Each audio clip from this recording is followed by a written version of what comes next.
Why toast always lands butter side down. In theory, you drop your toast, it falls, and of course, it lands butter side down. Every single time.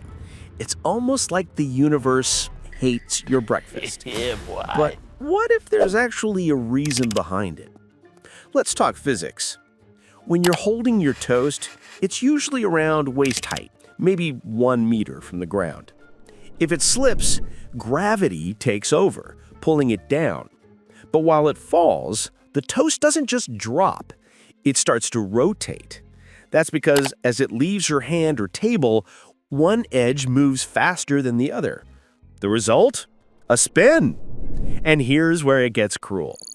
The time it takes for a toast to hit the floor from that height is just enough for it to rotate half a turn, which means it starts butter side up and ends butter side down. If you dropped it from higher up, like off a ladder, it would have time to spin more, maybe land butter side up again. But since we don't usually eat toast on ladders, we're stuck with the sad ending.